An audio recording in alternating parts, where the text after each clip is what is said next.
Hello, good morning students. कैसे हैं आप सब लोग? तो ऑनलाइन वीडियो क्लासेस में आप सभी लोगों का स्वागत है। अपन ने अभी तक electric potential, potential difference, potential energy and electric potential due to point charge and electric dipole, इन सब के बारे में स्टडी किया है। आज अपन स्टडी करेंगे इक्विपोटेंशियल सरफेस के बारे में। इक्विपोटेंशियल सरफेस नाम से ही पता हमें लग रहा है कि एक ऐसी सरफेस होगी जिसमें पोटेंशियल क्या रहेगा, इक्वल रहेगा। उसको अपन क्या बोल सकते हैं, इक्विपोटेंशियल सरफेस।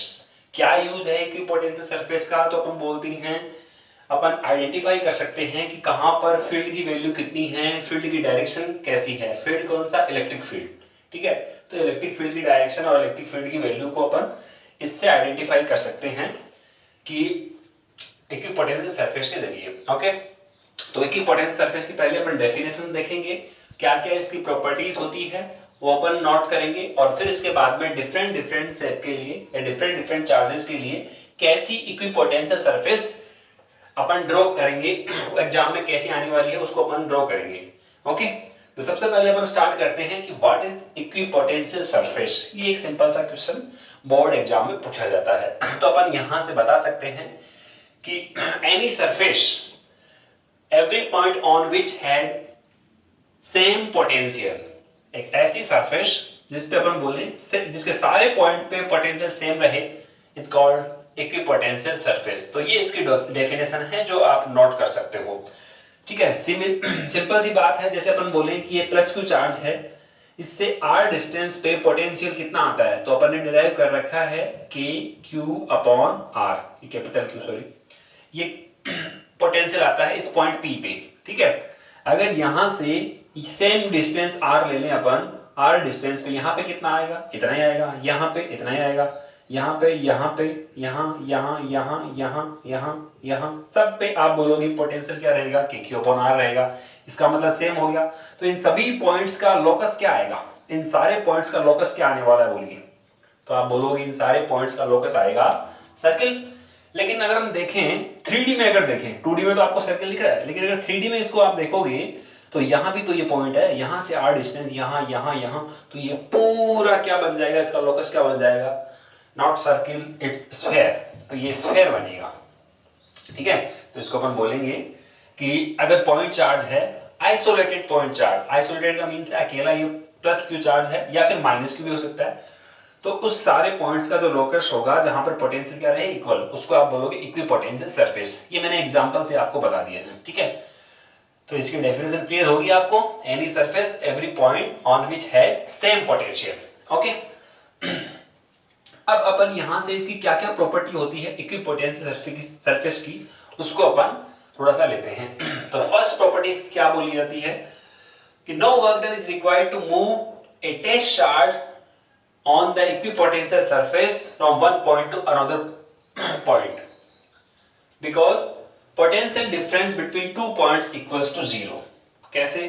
अपन को ये पता है, जब हमने कह दिया कि ये इक्विपोटेंशियल सरफेस है, मींस पोटेंशियल क्या है, इक्वल है। यानी अगर आपसे बोले इस पॉइंट ए और इस पॉइंट बी का पोटेंशियल क्या है, आप बोलोगे सेम है। भाई सेम है तो पोटेंशियल डिफरेंस कितना है, मान लो मैं क्यू चार्ज को यहां से यहां मूव करा रहा हूं, तो final minus initial VB minus VA, जब आप कह रहे हो पोटेंशियल इक्वल है तो पोटेंशियल डिफरेंस कितना आ गया, जीरो। और किसी चार्ज को मूव कराने में जो वर्क डन आता है वो कितना आता है, Q into VB minus VA, ये अपन को ऑलरेडी पता है। ठीक है, तो आप VB माइनस VA यहां पुट करोगे तो वर्क डन कितना आएगा, जीरो। तो यही चीज मैंने यहां पे वर्ड्स के फॉर्म में लिखी है, जिसको आपको नोट कर लेनी है कि no work done is required to move a test charge on the equipotensial surface from one point to another point, कि कोई रिक्वायरमेंट नहीं है वर्क डन की, किसी पॉइंट को आप लेके जाओ आराम से तो वर्क डन कितना आएगा, जीरो, कोई पोटेंशियल डिफरेंस नहीं है। तो ये एक इंपॉर्टेंट प्रॉपर्टी है जो आपको ध्यान में रखनी है। जैसे मान लो मैंने कह दिया ये एक इक्विपोटेंशियल सरफेस है, ठीक है, यहां से इस चार्ज को ए पॉइंट से बी पॉइंट तक मूव कराना है, तो बोलिए कितना वर्क डन करना पड़ेगा, जब ये इक्विपोटेंशियल है तो वर्क डन कितना आएगा, जीरो। लास्ट क्लास में अपन इस बार इसके बारे में डिस्कस कर रहे थे, ये माइनस क्यू चार्ज है, ये प्लस क्यू चार्ज है, तो क्या ये इलेक्ट्रिक डाइपोल है, यस। और ये इलेक्ट्रिक डायपोल की कौन सी लाइन थी, इक्वेटोरियल लाइन, जिसको अपन ने कहा कि एक मान लो एक इक्वेटोरियल प्लेन है, तो इक्वेटोरियल प्लेन यानी इस इलेक्ट्रिक डायपोल के और इक्वेटोरियल लाइन पे पोटेंशियल की वैल्यू कितनी आई थी, 0। तो सारे के सारे इस प्लेन पे वैल्यू कितनी है, 0 है, तो अपन कह सकते हैं ये इक्विपोटेंशियल सरफेस है। तो आप यहां से किसी चार्ज को, कोई भी चार्ज मान लो क्यू चार्ज है, इसको ए पॉइंट से बी पॉइंट तक मूव कराने में वर्क डन कितना आएगा, आंसर है 0। तो ये फर्स्ट प्रॉपर्टी आई थिंक आप अच्छे से समझ चुके हो, तो इसको आप नोट कर लेना कि कोई वर्क डन नहीं करना पड़ेगा आपको, ठीक है। Second, electric field is always directed normal to equipotential surface. ये भी इंपॉर्टेंट प्रॉपर्टी है जिसको अपन थोड़ा सा एक्सप्लेन करेंगे कि इलेक्ट्रिक फील्ड है always normal to equipotential surface.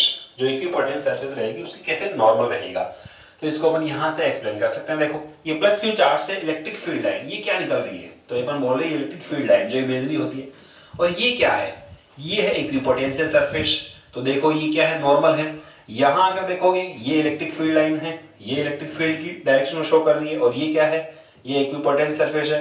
तो इन दोनों के बीच का एंगल हमेशा कितना रहेगा, 90 डिग्री रहेगा। इसको आप हमेशा ध्यान में रखोगे, ये 90 डिग्री रहेगा। इसको अपन ऐसे भी एक्सप्लेन कर सकते हैं मैथमेटिकली। अगर देखें तो आपको पता है कि आपने एक फॉर्मूला लिखा था v equals to minus E dot D R, ठीक है, ऐसा कुछ लिखा था। और इसको अपन वैसे देखें तो dv equals to E dot D R, इस फॉर्म में लिख सकते हैं, ठीक है, ई डॉट डी आर, ये माइनस का साइन है, ठीक है। तो इसका मीन हो गया कि पोटेंशियल डिफरेंस ये ई डॉट डी आर है, ठीक है। अब पोटेंशियल डिफरेंस कितना आता है इक्विपोटेंशियल सरफेस पे, अभी देखा है 0, तो ये वैल्यू क्या होगी 0, और ये क्या है ई डॉट डी आर, ठीक है। तो आप बता सकते हो डॉट प्रोडक्ट, कोई भी दो वेक्टर का डॉट प्रोडक्ट 0 कब आता है, when two vectors are mutually perpendicular, जब दोनों के दोनों परपेंडिकुलर होते हैं तभी इनका डॉट प्रोडक्ट कितना आएगा, 0 आएगा। तो ये आप एक से यहां से मैथमेटिकली इसको प्रूव बता सकते हो, क्योंकि आप यहां से क्या पढ़ोगे, ईडीआर cos थीटा, ठीक है, ई 0 नहीं है, डीआर डिस्प्लेसमेंट भी 0 नहीं है, तो फिर cos 0 और cos 0 में cos थीटा अगर 0 हो तो थीटा की वैल्यू कितनी बनती है, 90 डिग्री। इसका मींस दोनों के दोनों क्या है, 90 डिग्री। कौन दोनों, इलेक्ट्रिक फील्ड और इक्विपोटेंशियल सरफेस, ठीक है। अगर इसको अपन और अदर वे में थोड़ा सा एक्सप्लेन करें तो इसको आप ऐसे भी एक्सप्लेन कर सकते हो। देखो इसका एक प्रूफ ले लेते हैं अपन, देखो कि इसका प्रूफ बताइए कि इलेक्ट्रिक फील्ड जो होता है वो इक्विपोटेंशियल सरफेस के नॉर्मल होता है। इसका एक प्रूफ भी ले लेते हैं। जैसे मान लो ये एक इक्विपोटेंशियल सरफेस है जिसके सारे पॉइंट पे पोटेंशियल क्या है, इक्वल है। मींस मान लो ये ए पॉइंट है, ये बी पॉइंट है, और मुझे यहाँ क्यू चार्ज को मूव कराना है ए पॉइंट से बी पॉइंट तक, वर्क डन कितना आएगा, 0, ठीक है। अपन जानबूझ के मान लेते हैं कि यहाँ पे मान लीजिए अपन कहें कि इक्विपोटेंशियल सरफेस पे पोटेंशियल है वो यहाँ पे, और ये है वो, इसके अपन कॉन्ट्राडिक्टरी बात कर रहे हैं, अपन इसके जस्ट अपोजिट बात कर रहे हैं, ठीक है। तो अपन मान लेते हैं कि इलेक्ट्रिक फील्ड नॉर्मल नहीं है, ठीक है। तो चलो अपन ने मान लिया कि इलेक्ट्रिक फील्ड किस तरफ है, इस तरफ है। ये इक्विपोटेंशियल सरफेस है, इक्विपोटेंशियल सरफेस। ये सरफेस कैसी है, मान लो इसको अपन ये ऐसी सरफेस मान लो आप, ठीक है। अपन ने कह दिया कि इक्विपोटेंशियल सरफेस है और ये इलेक्ट्रिक फील्ड है वो इसके नॉर्मल नहीं है, जो कि अपन इसको अगेंस्ट स्टेटमेंट ले रहे हैं, ठीक है। तो इसकी डायरेक्शन में कंपोनेंट क्या आएगा, तो ये एंगल मान लो थीटा है, तो ये बोलोगे ई cos थीटा, ठीक है। और परपेंडिकुलर कंपोनेंट कितना आएगा, ई sin थीटा, ठीक है। अब अगर मान लो यहाँ पे क्यू चार्ज है, ठीक है, क्यू चार्ज है और यहाँ पर इलेक्ट्रिक फील्ड कितना है, ई cos थीटा। यहाँ कुछ इलेक्ट्रिक फील्ड है और ये क्यू चार्ज है, इसका मतलब इस इलेक्ट्रिक फील्ड पे क्या अप्लाई होगा, एक फोर्स अप्लाई होगा। तो इसका मतलब यहां से इसको मूव कराने में कुछ वर्क डन करना पड़ेगा। तो W इक्वल्स टू फॉर्मूला अपन जानते हैं क्या होता है, F dot D are. F कितना है, Q इंटू ई डॉट डी आर, ठीक है, और ये W। अब बोलो Q 0 हो सकता है क्या, नहीं हो सकता, कुछ ना कुछ चार्ज है, ठीक है। और यहां पर बोलेंगे डी आर कुछ ना कुछ डिस्प्लेसमेंट हमने किया है, और E, अब ये E कौन सा ले रहे हो आप, जो हॉरिजॉन्टल है, इसको अपन EH कह देते हैं, ये वाला जो है EH है सपोज, ठीक है, EH। तो अब आप यहां से बोलोगे QEH dr cos थीटा, ठीक है। तो तो सिमिलरली आप बता सकते हो कि EH की वैल्यू 0 नहीं है, ठीक है, हमने जानबूझ के ये cos थीटा ले लिया कि dr की वैल्यू 0 नहीं है, ठीक है। तो अपन बोलेंगे यहाँ पे फिर क्या 0 होना चाहिए, ठीक है। अपन तो कह सकते हैं कि यहाँ पे EH cos थीटा यानी E cos थीटा की डायरेक्शन क्या आ रही है, ये आती है, ये E cos थीटा यानी इलेक्ट्रिक फील्ड की कॉरस्पॉन्डिंग है ये। तो आप बोलोगे ये भी 0 नहीं हो सकता, ये भी 0 नहीं हो सकता, फिर इसका मतलब EH यहाँ पे EH इसका मींस E cos थीटा की वैल्यू क्या है, 0, ठीक है। यानी ये वाली वैल्यू क्या है, 0 है, तभी अपन बोलेंगे वर्क डन कितना आएगा, 0, क्योंकि ये फर्स्ट प्रॉपर्टी की है हमारी। तो फर्स्ट प्रॉपर्टी का अगर अकॉर्डिंग अगर वर्क डन 0 है, इसका मतलब EH means E cos theta, E cos theta की वैल्यू कितनी है, 0 है, यानी इसकी वैल्यू 0 है, यानी EH cos थीटा या इसको EH लिख दो बोली या E cos थीटा कर दे, चलो E cos थीटा की वैल्यू कितनी है, 0 है। E 0 होता नहीं है क्योंकि इलेक्ट्रिक फील्ड है वहां, तभी तो अपन बोल रहे हैं फील्ड लाइन बन रही है। इसका मतलब कौन 0 है, फिर cos थीटा की वैल्यू 0 है, और थीटा यहां से कितना आ जाएगा, 90 डिग्री। cos थीटा अगर 0 है तो थीटा कितना वहां, 90 डिग्री। तो ये एक इसका छोटा सा प्रूफ अपन इसको मान सकते हैं। तो फर्स्ट प्रॉपर्टी स्टडी की, सेकंड, थर्ड की ओर आगे मूव करते हैं अपन। थर्ड प्रॉपर्टी क्या कहती है, third property, yes, two equipotential surface can never intersect each other, ठीक है। दो इक्विपोटेंशियल सरफेस कभी भी एक दूसरे को इंटरसेक्ट नहीं करेगी। उसके पीछे रीजन क्या है, because at intersection point there will be two value of potential which is not possible. अगर हम देखें, मान लो ये एक इक्विपोटेंशियल सरफेस है और ये दूसरी, तो एक ही पॉइंट पे अगर हम देखें तो यहां पर सपोज ये इक्विपोटेंशियल सरफेस V1 और ये वाली कैसी V2, ठीक है। इसके सारे पॉइंट पे पोटेंशियल कितना है, V2, इसके सारे पॉइंट पे पोटेंशियल कितना है, V1। अगर मान लो ये दोनों के दोनों इंटरसेक्ट कर रही है तो इंटरसेक्शन पॉइंट पे दो वैल्यू हो गई है, किसकी, पोटेंशियल की, जो कि पॉसिबल नहीं है, ठीक है। फिर तो उसकी प्रॉपर्टी क्या है, फिर वो कहां रहा इक्विपोटेंशियल। अगर एक इक्विपोटेंशियल सरफेस के एक किसी पॉइंट पे पोटेंशियल की दो वैल्यू आ रही है तो क्या वो इक्विपोटेंशियल सरफेस है, क्या नहीं है। इसका मींस दो वैल्यू कभी पॉसिबल नहीं हो सकती। अदर वे में अगर आप देखो तो इक्विपोटेंशियल सरफेस के परपेंडिकुलर डायरेक्शन में किसकी डायरेक्शन होती है, इलेक्ट्रिक फील्ड की। ये है इक्विपोटेंशियल सरफेस, इसके परपेंडिकुलर ये होगा, तो एक ही पॉइंट पे दो इलेक्ट्रिक फील्ड, ये भी पॉसिबल नहीं है। ऐसे भी आप एक्सप्लेन कर सकते हो, ठीक है। तो ये मैंने लिखा है कि two equipotential surface can never intersect each other because otherwise point of intersection will have two direction of two value of potential which is impossible. तो ये थर्ड प्रॉपर्टी भी आप नोट कर सकते हो, ओके। ये आपको हमेशा ध्यान में रखनी है कि इक्विपोटेंशियल सरफेस है कभी भी इंटरसेक्ट नहीं करेगी। फोर्थ नंबर पे, the surface of charge conductor is always equipotential surface, ठीक है। अगर हम देखें कोई भी चार्ज कंडक्टर है, ठीक है, जैसे मान लो एक स्फेरिकल सेल है, ये स्फेरिकल वो चार्ज है और साथ में इसकी एक प्रॉपर्टी वो कंडक्टर है, ठीक है। तो कंडक्टर को जब भी अपन चार्ज देते हैं, ये आपने स्टडी किया, हमेशा कहां रहता है, इसके सरफेस पे डिस्ट्रीब्यूट हो जाता है, ठीक है, क्योंकि चार्ज है वो मूव करता हुआ।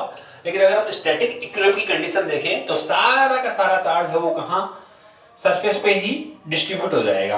और जब डिस्ट्रीब्यूट हो जाएगा, स्टैटिक इक्विलिब्रियम की कंडीशन आ जाएगी, उस कंडीशन में अपन बोलेंगे कि अब चार्ज मूव नहीं कर रहा, अब चार्ज मूव नहीं कर रहा। भाई चार्ज मूव करता कब है, ये बात सोचो आप। चार्ज तो मूव तभी करता है जब दो पॉइंट्स के बीच में पोटेंशियल डिफरेंस हो। जैसे मान लो यहां पे potential V1 equals to 10 volt और यहां V2 इक्वल्स टू 0 वोल्ट, तभी तो अपन कहेंगे ये चार्ज हाई पोटेंशियल से लो पोटेंशियल की ओर मूव करता है, जब पोटेंशियल डिफरेंस है यहां पे 10 वोल्ट का। लेकिन ये चार्ज मूव नहीं कर रहा, इसका मींस पक्का दो पॉइंट के बीच में पोटेंशियल डिफरेंस कितना है, 0। मूव नहीं कर रहा तभी तो 0 है। और पोटेंशियल डिफरेंस अगर 0 है, इसका मीन पोटेंशियल डिफरेंस 0 है, इसका मीन क्या हो गया भाई, कि वो सरफेस कैसी है, equipotential surface. The surface of charge conductor is always equipotential surface. अब वो कैसी भी हो, जरूरी नहीं स्फेरिकल हो। मान लो ये ऐसा कंडक्टर है तो इसकी जो सरफेस है वो सारी की सारी क्या होगी, इक्विपोटेंशियल सरफेस। इवन इसको अगर मोर एक्यूरेट फॉर्म में कहें तो उसका पूरा वॉल्यूम ही क्या होता है, इक्विपोटेंशियल सरफेस होता है। ये प्रॉपर्टी आप आगे जाके स्टडी करोगे कि स्फेयर के अंदर पोटेंशियल कितना आता है। जो अगर हम कहें स्फेरिकल कंडक्टर है तो स्फेरिकल कंडक्टर के अंदर पोटेंशियल कितना होता है, तो वैल्यू होगी इसकी कितनी, 0। ठीक है, सॉरी जीरो को अपन ने कह के ऐसे कहेंगे इक्वल होगी, यानी पोटेंशियल कैसा रहेगा, इक्वल रहेगा, जीरो नहीं होगी। अपन कहते हैं कि अगर मान लो ये पोटेंशियल है, यहाँ पे इस सरफेस पे वोल्टेज, इस पे कितनी है पोटेंशियल 10 वोल्ट, तो अंदर भी कितना रहेगा 10 ही रहेगा। ये आप आगे स्टडी करोगे इसी चैप्टर में। तो इसका मीन ये हो गया कि अगर मान लो ये कंडक्टर है, इसको हमने चार्ज दिया, तो चार्ज कंडक्टर है तो इसके सरफेस पे जो पोटेंशियल है वही इसके अंदर रहेगा, यानी उसके पूरे वॉल्यूम का पोटेंशियल क्या रहेगा, इक्वल। अगर सरफेस पे जीरो है तो अंदर भी जीरो, सरफेस पे 10 वोल्ट तो अंदर भी 10 वोल्ट, ये आपको ध्यान में रखना है, ठीक है। इसीलिए यहां मैंने लिखा है कि the surface of charge conductor, लेकिन ये स्पेशल बात ध्यान में रखना कि वो कंडक्टर होना चाहिए, conductor is always equipotential surface, so the entire volume of, सारा volume, entire volume of charge conductor remains at same potential, okay. अंदर वाली बात मतलब उसका सारा जितना भी अपन वॉल्यूम आ रहा है वो सब इक्वल पोटेंशियल पर रहेगा। तो ये इतनी सारी प्रॉपर्टीज को हमने यहाँ स्टडी किया है। जैसे मान लो इसको हमने चार्ज दिया, अभी चार्ज दिया तो चार्ज कंडक्टर के अंदर तो रहता नहीं है, ये क्या होता है, अपनी इक्विलिब्रियम कंडीशन को फॉलो करेगा, और इक्विलिब्रियम की कंडीशन में क्या होगा, सरफेस पे आ जाएगा। ड्यू टू रिपल्सन ये हमेशा क्या होता है कि एक सरफेस पे मूव हो जाता है, जो भी चार्ज आप कंडक्टर को देते हो वो हमेशा सरफेस पे डिस्ट्रीब्यूट हो जाता है, ठीक है। अपनी एनर्जी को मिनिमाइज करने के लिए ये सरफेस पे डिस्ट्रीब्यूट हो गया है। तो अंदर इलेक्ट्रिक फील्ड कितना होता है, जीरो, और अंदर अपन बोलेंगे इलेक्ट्रिक फील्ड तो जीरो होता है, बट अंदर पोटेंशियल जीरो नहीं होता, जो सरफेस पे रहेगा वही रहेगा। इसलिए अपन ने बोल दिया कि पूरे वॉल्यूम में ही पोटेंशियल क्या रहेगा, सेम रहेगा। तो इतनी सारी प्रॉपर्टीज को हमने यहाँ पे स्टडी किया है, तो इनको आप नोट करोगे, ठीक है। तो नोट करने वाली बात क्या क्या रहेगी, आपको अपने फेयर नोटबुक में आप नोट करोगे, हेडिंग लगाओगे इक्विपोटेंशियल सरफेस, इसकी डेफिनेशन नोट की, प्रॉपर्टीज ऑफ इक्विपोटेंशियल सरफेस, और इसकी ये 4 प्रॉपर्टीज को आप नोट कर लेना, ओके। ये आपके सामने है। अब इनमें से कोई से भी 2 एग्जाम में पूछी जा सकती है, आपसे पूछा हुआ भी है, इक्विपोटेंशियल सरफेस को डिफाइन करना एंड राइट इट्स प्रॉपर्टीज। अब जैसे मान लो अपन ने एक ये पढ़ा है, electric field line is always directed normal to equipotential surface. काम क्या है इक्विपोटेंशियल सरफेस का, तो ये वीडियो के स्टार्टिंग में मैंने कहा था कि इलेक्ट्रिक फील्ड की डायरेक्शन के बारे में आपको बताएगा और इलेक्ट्रिक फील्ड का मैग्नीट्यूड भी बताएगा। जैसे मैंने कह दिया, सपोज ये इक्विपोटेंशियल सरफेस है, इस पे पोटेंशियल 10 वोल्ट है, ठीक है, एक ले लेते चलो, और यहां से ये एंगल कितना है 30 डिग्री। अब आपसे पूछा है find the electric direction of electric field. अब बोलो, ये अगर इक्विपोटेंशियल सरफेस है तो आपको किसकी डायरेक्शन फाइंड करनी है, इलेक्ट्रिक फील्ड की, ठीक है। और यहाँ पे आगे आपको दे रखा है मान लो 20 वोल्ट, और इसके आगे दे रखा है 30 वोल्ट। ये भी इक्विपोटेंशियल सरफेस जिसके सारे पॉइंट पे 10 वोल्ट पोटेंशियल है, ये भी इक्विपोटेंशियल सरफेस है जिसके सारे पॉइंट पे पोटेंशियल 20 वोल्ट है, इस पे ये भी इक्विपोटेंशियल सरफेस जिस पे 30 वोल्ट है, ठीक है।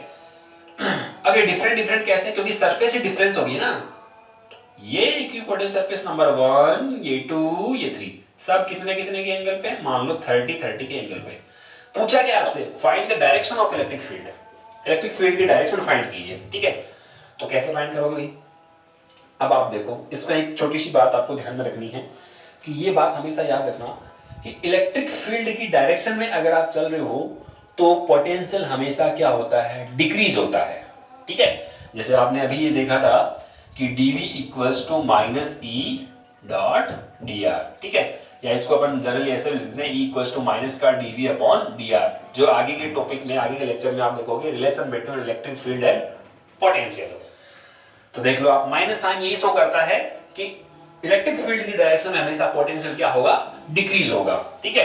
तो अब आप बताओ इलेक्ट्रिक फील्ड किधर है, 10 वोल्ट, 20 वोल्ट, 30 वोल्ट, ठीक है। इलेक्ट्रिक फील्ड किस तरफ होगा, पोटेंशियल इंक्रीज हो रहा है, डिक्रीज हो रहा है। इस साइड देखें तो इंक्रीज हो रहा है, इसका मतलब इस साइड तो इलेक्ट्रिक फील्ड है ही नहीं, ठीक है। तो आप कहोगे सर 30, 20, 10 इस साइड है इलेक्ट्रिक फील्ड, ठीक है, बोल दिया भाई इस साइड है इलेक्ट्रिक फील्ड, लेकिन आपने कह तो दिया इलेक्ट्रिक फील्ड इस साइड में है, लेकिन एक प्रॉपर्टी को भूल गए, कौन सी, electric field line is always direct normal to equipotential surface, normal perpendicular होती है ना। तो यहां से अब आप क्या करोगे, डायरेक्शन तो इस साइड में, लेकिन अपन इसको नॉर्मल ड्रॉ करेंगे, तो यहां से नॉर्मल ड्रॉ कर दो, ये लो, ये सरफेस है, इस सरफेस की आप नॉर्मल ड्रॉ कर दो, ये इलेक्ट्रिक फील्ड की डायरेक्शन आ गई है, ठीक है। इसके लिए ये, ठीक है, तो यहां पर ये अपन बोल सकते हैं यूनिफॉर्म इलेक्ट्रिक फील्ड है, तो इस डायरेक्शन में इलेक्ट्रिक फील्ड आ रहा है, ठीक है। अब ये कितने एंगल पे है, एक्स एक्सिस के साथ, मान लो ये एक्स एक्सिस है, तो कितना एंगल होगा यहां से, मतलब ये तो हो गया 90, तो 120 डिग्री के एंगल पे, यानी एक्स एक्सिस के साथ कितना एंगल आ रहा है, 120 डिग्री, ठीक है। यहां भी 120 120, तो हम बोलेंगे इलेक्ट्रिक फील्ड है 120। अब मैग्नीट्यूड कैसे फाइंड करें, मैग्नीट्यूड फाइंड करने के लिए अभी जो आपने फॉर्मूला देखा है E equals to dv upon dr, जिसको अपन v अपॉन r ले लो डिस्टेंस, या d ले लो सपोज, इसको शॉर्ट फॉर्म में ऐसे डिस्टेंस ऐसे भी लिखते हैं अपन, आगे जाके आप इस फॉर्मूले को स्टडी करोगे। फिर dv अपॉन dr है, r की जगह मैंने d लिख दिया बस। अब आप यहां से बता सकते हो कि अगर आपको ये सेपरेशन पता है, ठीक है, मान लो ये सेपरेशन है, ये ओरिजिन मान लो 0 0, ठीक है, और यहाँ पे ये 1 है, ये 2 है, ये 3 है, ठीक है। अब आपको क्या है, डिस्टेंस पता है, ये 1 सेंटीमीटर है, ये 2 सेंटीमीटर है, ये 3 सेंटीमीटर, ठीक है, डिस्टेंस पता है हमें। ये equipotential surface 10 volt 20 volt 30 volt, तो डायरेक्शन तो आपने बता दी भाई, डायरेक्शन तो पता कर लिया, ठीक है। एक्स एक्सिस के साथ कितना एंगल बना रही है, एक्स एक्सिस के साथ में एंगल बना रही है कितना, 120 डिग्री, ठीक है। अब आपको चाहिए मैग्नीट्यूड, ठीक है, एक नंबर पे क्लियर कर लिया आपने, दो नंबर पे आपको चाहिए क्या, मैग्नीट्यूड। देखो मैग्नीट्यूड कैसे निकालेंगे स्टूडेंट्स, ई की वैल्यू चाहिए, तो v अपॉन क्या कर दें, d, ठीक है। पोटेंशियल आपको पता है, अब ये v यहाँ पे dv अपॉन हमने क्या लिखा था, dr लिखा था ना, dv का मतलब इन दोनों के बीच में पोटेंशियल डिफरेंस कितना है, तो ये dv अपन ने लिख दिया, अपन को पता है इन दोनों के बीच में पोटेंशियल डिफरेंस कितना है भाई, 20 माइनस 10 10 वोल्ट हो गया। dr, इन दोनों के बीच का सेपरेशन कितना है, तो इन दोनों के बीच का सेपरेशन, कौन सा सेपरेशन, परपेंडिकुलर, ये सेपरेशन चाहिए आपको। अब बोलो ये डिस्टेंस कैसे निकाले भाई, आप बता सकते हो, देखो आपको पता है ये डिस्टेंस कितनी है, ये 1 सेंटीमीटर, ये 2 सेंटीमीटर, तो ये डिस्टेंस कितनी है, ये 1 सेंटीमीटर कहां से है, यहां से, 2 कहां से है, यहां ओरिजिन से है, तो इन दोनों के बीच का सेपरेशन कितना हुआ, ओनली 1 सेंटीमीटर तो हुआ, ओके, ये 1 सेंटीमीटर है, ठीक है। ये एंगल कितना है 30, तो आप बता सकते हो ये वाली लेंथ कितनी होगी, ठीक है। 1 का इसकी डायरेक्शन में कंपोनेंट क्या आएगा, ये वाला 1 cos 30, लेकिन 1 का परपेंडिकुलर कंपोनेंट क्या आएगा, ये वाला 1 sin 30, तो 1 sin 30, sin 30 की वैल्यू कितनी होती है, हाफ, तो आपको किसकी वैल्यू मिल गई, दोनों के बीच का सेपरेशन, और वो कितना आ गया, हाफ सेंटीमीटर, यानी 0.5 या 0.5 into 10 to the power, convert भी तो करना पड़ेगा ना मीटर में, -2, नोट कर लो। अब यहां से d की वैल्यू ये आ गई है 0.5 इंटू 10 टू द पावर -2, तो आपका फाइनल आंसर कितना आ जाएगा बोलिए, यहां से आप बोलोगे तो ये फाइनल आंसर बन जाएगा आपका 5, और ये 100 हो गया, 100 into 10 to the power 2, sorry, इसको आप 2 से डिवाइड करोगे तो ये 5 से डिवाइड करने पे 20 बन जाएगा ये, ठीक है। ये पॉइंट यहाँ से हटाया तो ये पॉइंट आ गया, और इसको डिवाइड करोगे तो 20 आ जाएगा ये 20 into 10 to the power 2 volt per metre. अब ये इलेक्ट्रिक फील्ड की एक नई यूनिट निकल के आ रही है, देखो dv मींस पोटेंशियल डिफरेंस, जिसकी यूनिट होती है वोल्ट, डिस्टेंस जिसकी यूनिट होती है मीटर, तो वोल्ट पर मीटर, यही यूनिट अपन जनरली यूज करते हैं, क्योंकि ये प्रैक्टिकल यूनिट है, वोल्टेज अपन मेजर कर सकते हैं, डिस्टेंस अपन मेजर कर सकते हैं। इलेक्ट्रिक फील्ड की जो दूसरी यूनिट थी न्यूटन पर कूलाम, इसको अपन प्रैक्टिकल यूनिट नहीं मानते, क्योंकि कूलाम चार्ज को अपन थोड़ी ना 1 कूलाम अपन थोड़ी बैठेंगे नोट करने के लिए कि ये देखो एक चार्ज जा रहा, 2 जा रहा, 3 जा रहा, इसको अपन नहीं देख के, इसको वोल्ट पर मीटर ज्यादातर प्रैक्टिकल यूनिट के फॉर्म में इसको यूज करते हैं, ओके। तो ये इस तरह के कुछ न्यूमेरिकल्स हैं जो आपको असाइनमेंट में मिलेंगे, जिसको आप सोल्व कर सकते हो, ठीक है। First direction, second magnitude. Direction कैसे फाइंड करोगे, सिंपल सा है, जो आपको इक्विपोटेंशियल सरफेस दिख जाए उसके परपेंडिकुलर एक इलेक्ट्रिक फील्ड की डायरेक्शन रहेगी, ठीक है। तो इसको आप अच्छे से एक बार देखना, समझ में आ जाएगा, तो आप असाइनमेंट भी कंप्लीट कर सकते हो ओके। तो इससे जुड़े हुए कुछ क्वेश्चंस थे जो इक्विपोटेंशियल सरफेस को अपन देखें। अब क्वेश्चन आगे अपन मूव करते हैं, जो एग्जाम में क्वेश्चन आता है कि draw equipotential surface for isolated positive charge और आइसोलेटेड नेगेटिव चार्ज, ठीक है। तो आप एक के लिए देख लो, फर्स्ट नंबर पे अपन लेते हैं equipotential surface, potential surface, equipotential surface due to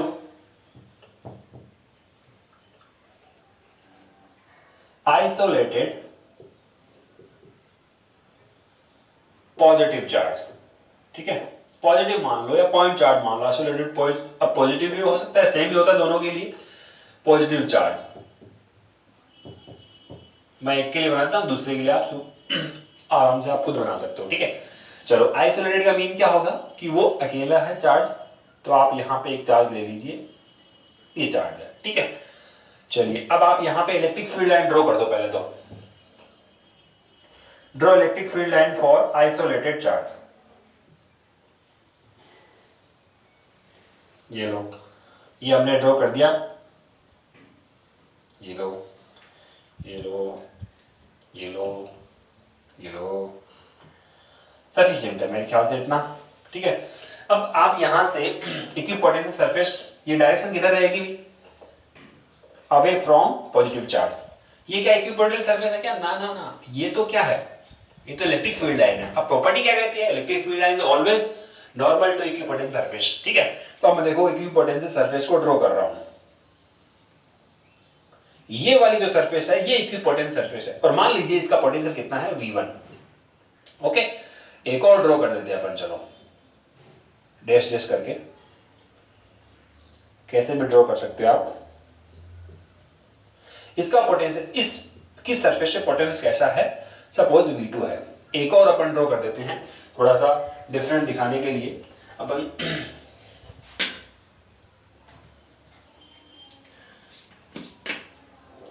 yes,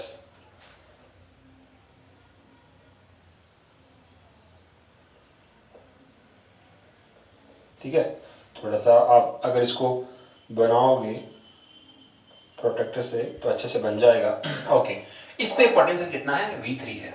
ठीक है, अब तीन इक्विपोटेंशियल सरफेस हमें शो हो रही है, एक V1, दूसरी V2 और तीसरी होगी V3। ठीक है, चलिए पहले अपन बात करते हैं V1।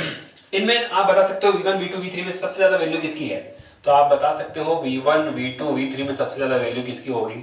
यस, V1 की। रीजन, ये डिस्टेंस क्या है यहाँ से कम, और आपने पहले स्टडी कर रखा है V equals to KQ upon क्या होता है? R। जब R यहाँ स्मॉल है तो पोटेंशियल क्या होगा? इंक्रीज रहेगा। तो अपन बोलेंगे इसके लिए वैल्यू क्या रहेगी? ज्यादा रहेगी, V1 greater than V2 greater than V3। इसको आप लिख सकते हो। तो यहाँ पे कितनी इक्विपोटेंशियल सरफेस है? 1 2 3। तो आप यहाँ पे थोड़ा सा नोटेशन में भी लिखोगे इसको, जब डायग्राम बनाओगे तो ये लिखोगे V1 greater than V2 greater than V3, और ये वाला जो है इसको आप बोलोगे इक्विपोटेंशियल सरफेस। तो यहाँ आप लिखना इक्विपोटेंशियल सरफेस। ठीक है, कौन कौन सी है? एक तो ये वाली है, एक ये वाली है, और एक कौन सी है? एक इसके अंदर वाली है। ये सब इक्विपोटेंशियल सरफेस है। ठीक है, तो फिर ये क्या है? तो इसको आप लिख सकते हो electric field line. Electric field line, या फिर आप लाइन ऑफ फोर्सेस भी बोल सकते हो। ठीक है, इलेक्ट्रिक फील्ड लाइन या लाइन ऑफ फोर्स बोल दो, भले line of forces, electric field lines बोल दो, दोनों की बात है। ठीक है, चलिए तो इसको ड्रॉ कर लेना।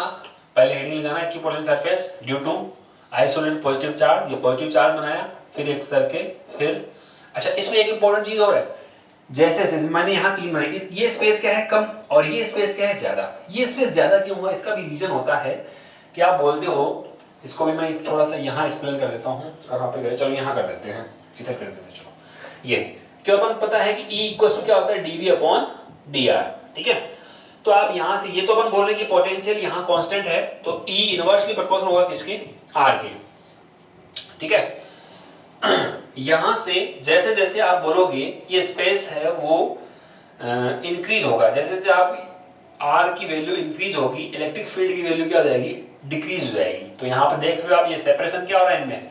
ये यहाँ पे सेपरेशन बढ़ता जा रहा है। तो आगे जाके आप देखोगे ये वाली जो लाइन है वो बिल्कुल स्ट्रेट हो जाती है। ठीक है, यानी ये स्फेरिकल है। ये इसकी शेप अगर आपसे पूछे कि आइसोलेटेड पॉजिटिव चार्ज की जो इक्विपोटेंशियल सरफेस है उसकी शेप कैसी होगी, दो क्वेश्चन बनते हैं। या तो क्वेश्चन पूछे फर्स्ट शेप कैसी होगी, तो आपका आंसर होगा स्फेरिकल। आपसे पूछे इसकी शेप ड्रॉ करो, तो ड्रॉ करने पे आपको ये ऐसी शेप ड्रॉ करनी पड़ेगी आपको। ठीक है, तो आप यहां से बोलोगे कि डिस्टेंस क्या हो रही है अभी, इंक्रीज हो रही है, इससे इलेक्ट्रिक फील्ड डिक्रीज हो रहा है, इससे ये अपन बोलते हैं ये वाली स्पेसिंग क्या होती है, थोड़ी सी ज़्यादा हो जाती है बस, ठीक है।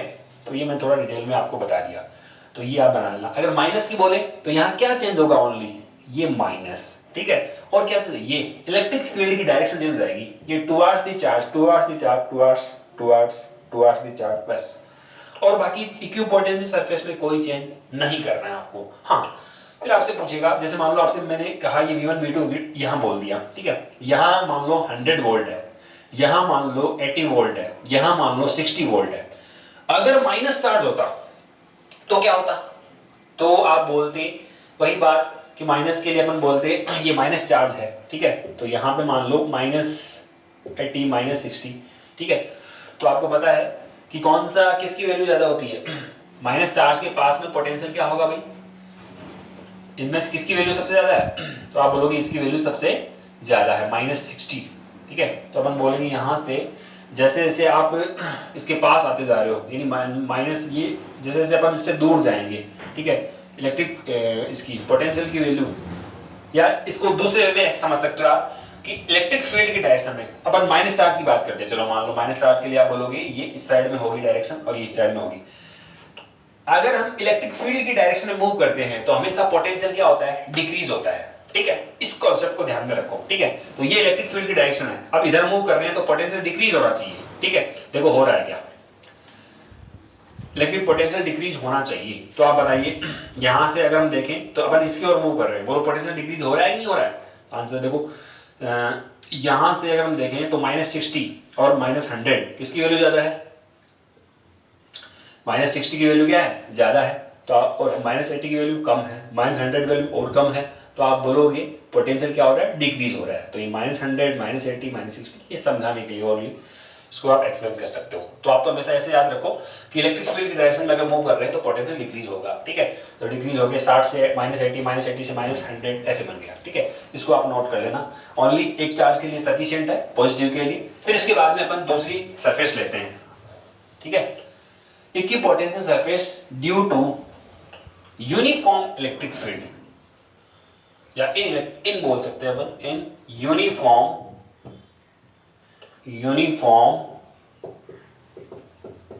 Electric field. Uniform electric field के लिए इक्विपोटेंशियल सरफेस कैसे ड्रॉ करेंगे देखना। पहले आप यूनिफॉर्म इलेक्ट्रिक फील्ड बना लीजिए, लो ये है हमारा यूनिफॉर्म इलेक्ट्रिक फील्ड, ठीक है। यूनिफॉर्म इलेक्ट्रिक फील्ड हो गया जिसमें E यहां पर इलेक्ट्रिक फील्ड है, ठीक है।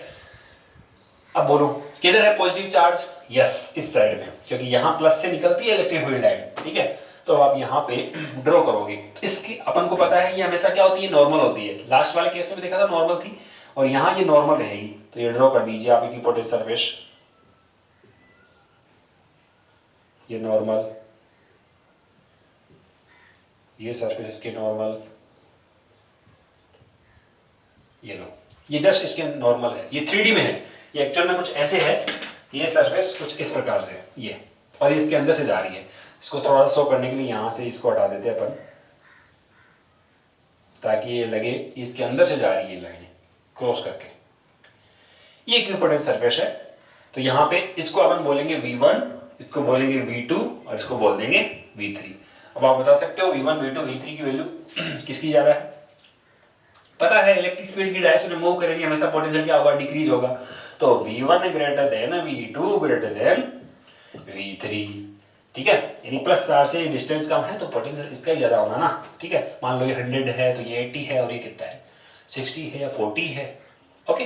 तो ये आप इसको ड्रॉ कर लो, ठीक है, और लिख देना नीचे इवन ये। अब इसमें से कौन सी इक्विपोटेंशियल सरफेस, तो ये है, इसको अपन बोलेंगे ये तीनों की तीनों क्या है, इक्विपोटेंशियल सरफेस। इसको लिख देना, मैं शॉर्ट में यहाँ लिख रहा हूँ इक्विपोटेंशियल सरफेस, ठीक है। और फिर ये लाइंस क्या है, ये लाइंस तो इलेक्ट्रिक फील्ड है, क्या ये नॉर्मल है, यस नॉर्मल है। ये लाइन ऐसे जा रही है और ये ऐसे है, ठीक है। चलो ये आप सेकंड नंबर पे इसको नोट करोगे, ओके, नोट कर लिया। थर्ड नंबर हेडिंग लगाओगे इक्विपोटेंशियल सरफेस ड्यू टू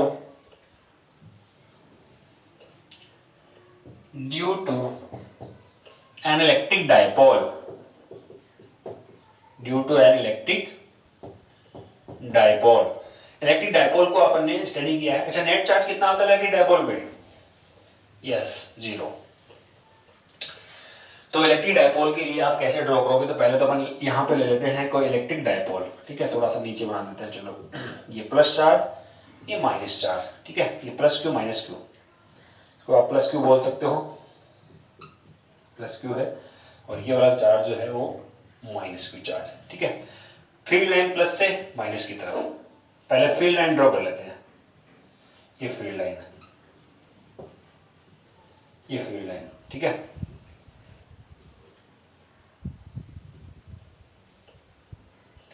ये प्लस से निकलती हुई माइनस में इंटर कर रही है, ठीक है। प्लस से यहां से निकलेगी और कहाँ इंटर करेगी? माइनस में। ये हमने ड्रॉ कर दी फील्ड लाइन। ये पोटेंशियल इक्वी पोटेंशियल नहीं है, ये तो ओनली क्या ड्रॉ किया हमने? इलेक्ट्रिक फील्ड लाइन ड्रॉ किया है, ठीक है। अब बनाते हैं अपन इक्वी पोटेंशियल सरफेस, ठीक है। तो देखना आप थोड़ा सा कैसे बनेगी। हमें क्या पता है फील्ड लाइन की क्या होनी चाहिए? परपेंडिकुलर, ठीक है। तो इसको मैं ड्रॉ कर रहा हूँ भाई, डैश डैश से ड्रॉ कर देते हैं।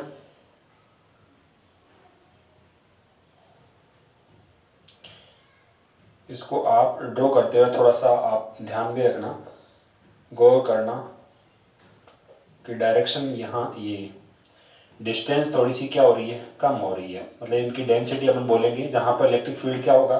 कम होगा, वहाँ पर स्पेसिंग क्या हो जाती है? तो इक्वी पोटेंशियल सरफेस के बीच की स्पेसिंग क्या हो जाती है? इंक्रीज हो जाती है। अभी पढ़ा था हमने ई इनवर्सली प्रोपोर्शनल आर, ठीक है। जहाँ पे इलेक्ट्रिक फील्ड कम होगा वहाँ स्पेसिंग क्या हो जाएगी? ज़्यादा, यानी ये डी आर की वैल्यू स्पेस क्या हो जाएगा? ज़्यादा हो जाएगा बस, ठीक है। तो यहाँ पे देखो स्पेस आप देख रहे हो कैसा है? ज़्यादा है। वैसे 3 बना दो तो भी बहुत है, ओके।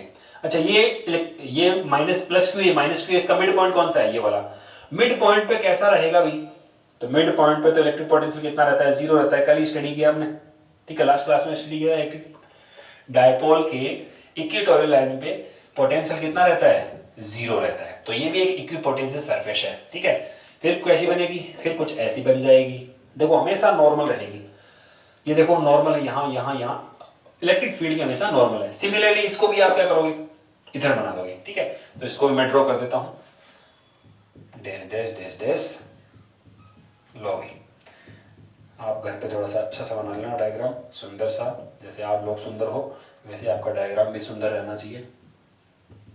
ये लो, ये इक्विपोटेंशियल सरफेस हमने ड्रॉ कर दी है, ठीक है। तो डैश डैश वाली इक्विपोटेंशियल सरफेस है, ठीक है। आप इलेक्ट्रिक फील्ड लाइन ड्रॉ नहीं करो तो भी कोई दिक्कत नहीं है, आप तो ये ही ड्रॉ कर दो। जैसे एनसीईआरटी की बुक में दे रखा है, ये एनसीईआरटी के लिए है, यानी सीबीएसई बोर्ड वाले स्टूडेंट्स के लिए है, तो इसको आप ड्रॉ कर लेना, ठीक है। ओनली इक्विपोटेंशियल सरफेस ही ड्रॉ कर सकते हो, इलेक्ट्रिक फील्ड लाइन की कोई रिक्वायरमेंट नहीं है। लेकिन मैंने एक्सप्लेन करने के लिए इसको भी बना दिया है, तो ड्रॉ कर लो इसको अच्छे से। नेक्स्ट, अगला अपन लेते हैं equipotential surface due to pair of charge. मान लो कोई लाइक चार्ज है और लाइक चार्ज के कारण अपन इक्विपोटेंशियल सरफेस को ड्रॉ करते हैं। देखो कैसे ड्रॉ करेंगे अपन, ठीक है। सपोज ये प्लस चार्ज है, प्लस क्यू चार्ज है, और दूसरे वाला चार्ज भी कैसा है? प्लस क्यू, ठीक है। इसके लिए इक्विपोटेंशियल सरफेस ड्रॉ करते हैं। पहले फील्ड लाइन कैसे बनेगी भाई? हमेशा रिपल्सन होगा फील्ड लाइन में, तो ये इधर मूव करेगी, ये इधर मूव करेगी इलेक्ट्रिक फील्ड लाइन, ये इधर मूव करेगी, ये वाली इधर मूव करेगी, ये ऐसे, ये ऐसे, ये ऐसे, ये फील्ड लाइन ऐसे मूव कर रही है, ये ऐसे, ये ऐसे, ये इलेक्ट्रिक फील्ड लाइन क्या कर रही है? चार्ज, दो पॉजिटिव पॉजिटिव चार्ज है, आप नेगेटिव नेगेटिव भी ले सकते हो, ठीक है। उसमें केवल ये एरो इसके अपोजिट हो जाएगा। ये पॉइंट होता है न्यूट्रल पॉइंट, जहां पे इलेक्ट्रिक फील्ड की वैल्यू कितनी होती है? 0, उससे कोई फील्ड लाइन नहीं जाएगी, ओके। अब आप ड्रॉ करो इक्विपोटेंशियल सरफेस। तो कैसे ड्रॉ करेंगे देखना, इसका जस्ट अपोजिट, उसमें पास पास में यहाँ पे था, इसमें अब हम बोलेंगे कि ये थोड़ा सा यहाँ पर फील्ड लाइन, अब कहाँ पर अपन बोल रहे हैं कि फील्ड नहीं है, यहाँ पे नहीं है, ठीक है। तो आप बोलोगे यहाँ पे सेपरेशन इसमें थोड़ा सा इंक्रीज हो जाएगा, तो इसमें भी जस्ट वैसे से ही आप इलेक्ट्रिक फील्ड लाइन ड्रॉ करोगे,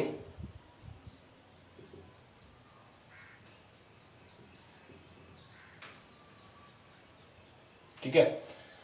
बस 2 कर दो तो ही बहुत है, कोई वैसे खास इसमें रिक्वायरमेंट नहीं है इतनी, लेकिन बस समझ आना चाहिए। हमेशा इक्विपोटेंट सरफेस वो कैसी दिखनी चाहिए, normal to electric field line. यहाँ थोड़ी क्लोज है, यहाँ थोड़ी क्लोज है, लेकिन यहाँ पे थोड़ा सा क्या रहेगा, इनमें सेपरेशन ज़्यादा रहेगा, ठीक है। ये ऐसे इसको ड्रॉ कर सकते हो। यहाँ ई की वैल्यू कितनी है भाई, इस पॉइंट पे ई कितना है, 0, ये न्यूट्रल पॉइंट बोला जाता है, ठीक है।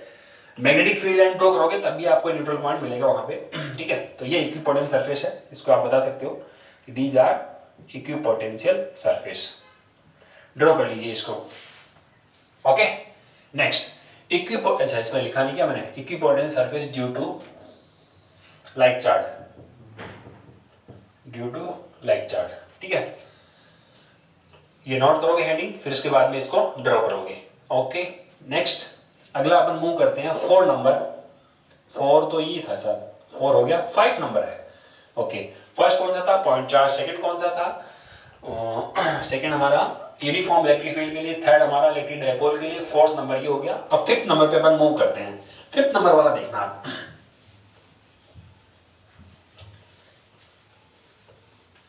अगर मान लो लाइन चार्ज है, जैसे आपने ऐसा चार्ज स्टडी कर रखा है, ये लाइन चार्ज, ये गाउस लॉ में आपने स्टडी किया था कि अगर कोई लाइन चार्ज है, ठीक है, मान लो ये ऐसे इस पे चार्ज है, ठीक है, तो बोलो भाई फील्ड लाइन कैसी होगी इसके, नॉर्मल, ऐसी तो होती है फील्ड लाइन। ये इलेक्ट्रिक फील्ड लाइन ड्रॉ कर रहा हूं मैं, ये इलेक्ट्रिक फील्ड लाइन, ठीक है ना, यस। तो यहां से ऐसे हो गई, ये 3D में है, ये डायग्राम ध्यान करना 3D में है। सिमिलरली ये जो आप कॉन्सेप्ट पढ़ रहे हो इक्विपोटेंट सरफेस का, ऐसा ही आपको वेव ऑप्टिक्स में वेव फ्रंट जब आएगा सुनने को मिलेगा, देखने को मिलेगा आपको, सेम ही चीज, ठीक है। अब बोलो ये शेप कैसी होगी, जहां पर पोटेंशियल क्या रहे, इक्वल रहे, यस। तो ये सरफेस होगी आपकी सिलेंड्रिकल, ये सिलेंड्रिकल सरफेस है, ठीक है, ये सिलेंड्रिकल सरफेस है जो इक्विपोटेंशियल सरफेस है, ठीक है। अब इसको आप मान सकते हो ये एक्सिस है जिस पर लाइन चार्ज है, ठीक है। ये पहली इक्विपोटेंशियल सरफेस है। दूसरी कैसी होगी, दूसरी भी ऐसी कर दो आप, और क्या है, देखो खास बात थोड़ी ना, dash dash dash dash dash dash dash dash, थोड़ा सा सीधा ले लेना इसको, ये लो, ये इक्विपोटेंशियल ड्रॉ कर दी हुई सरफेस हमने, ठीक है। और बना दो, तीसरा बना दो। सबकी एक्सिस क्या है, कंसेंट्रिक, सबका अपन बोलेंगे सबका ये एक्सिस क्या है, कॉमन है। तो जैसे आपने स्फीयर के केस में बनाया था ना कि इनका सबका जो स्फीयर था वो सब के सब कंसेंट्रिक थे, सबका सेंटर एक ही था, ऐसे इनकी सबकी एक्सिस भी क्या रहेगी, सेम ही रहेगी। तो ये इक्विपोटेंशियल सरफेस है दोनों की दोनों, तो यहाँ लिख देना आप इक्विपोटेंशियल सरफेस, ओके। ये इलेक्ट्रिक फील्ड लाइन है। नेक्स्ट अपन आगे मूव करते हैं electric potential, equipotential surface due to 3 charge. मान लो 3 चार्ज हो तो कैसे ड्रॉ करोगे, मान लो ये क्यू चार्ज है, ये वाला क्यू चार्ज है, ये सारे के सारे पॉजिटिव है, ठीक है, ये भी क्यू चार्ज है, सारे के सारे कैसे हैं, पॉजिटिव चार्ज है। तो कैसा होगा फील्ड लाइन, ये इससे ऐसे, ये इससे ऐसे मूव करेगी,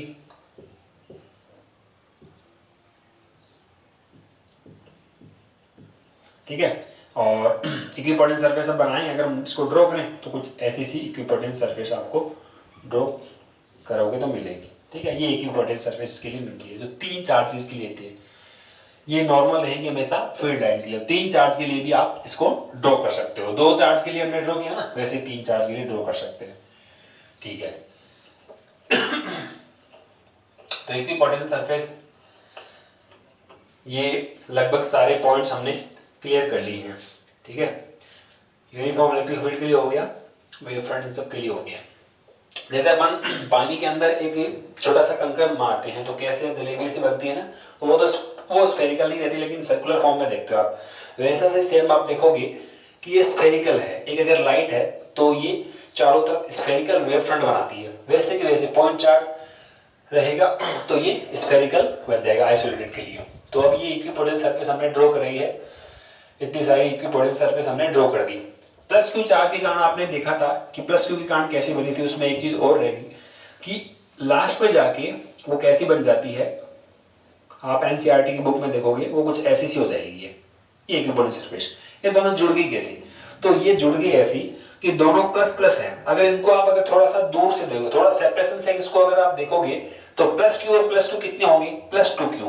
तो प्लस टू क्यू के कारण एक सिंपल सी बात है कि दोनों ये क्या हो जाएगी, दोनों के दोनों मर्ज कर जाए, दोनों के दोनों मिल जाएगी, ठीक है। लेकिन यहाँ एक प्लस और एक माइनस वाला उसमें नहीं मिली थी, उसमें दोनों के बीच में सेपरेशन था, बीच में इक्विपोटेंट सरफेस है वो जीरो था पोटेंशियल, इसलिए दोनों के दोनों सेपरेट थी। यहाँ पे दोनों के दोनों आगे जाके मिल जाएगी, ठीक है ना। जैसे अभी ने 3 चार्ज के लिए बनाई थी, तो 3 चार्ज के लिए तीनों की तीनों मर्ज कर दी थी, तीनों की तीनों मिल गई थी। सिमिलरली अपन यहाँ पे इसको मिला हुआ बता देंगे। तो ये इक्विपोटेंट सरफेस के बारे में रहा। तो आप इसको नोट कैसे करोगे, तो अपनी फेयर नोटबुक में सबसे पहले डेफिनेशन, फिर इसके बाद में इसकी प्रॉपर्टीज, फिर हमने यहाँ पे 5 या 6 जो इक्विपोटेंट सरफेस बनाई है डिफरेंट चार्जेस के लिए, उन सबको ड्रॉ करोगे, बिल्कुल सुंदर डायग्राम हेडिंग लगा के आप बनाओगे। तो ये आपका होमवर्क भी है, साथ साथ में आज का एक असाइनमेंट भी है, वो भी आपको कंप्लीट करना है। एक न्यूमेरिकल जो मैंने आज बताया था कैसे अपन इलेक्ट्रिक फील्ड की वैल्यू फाइंड करेंगे with the help of equipotential surface, ठीक है। तो आई थिंक आज का लेक्चर अपन को यहीं पे कंप्लीट करना चाहिए।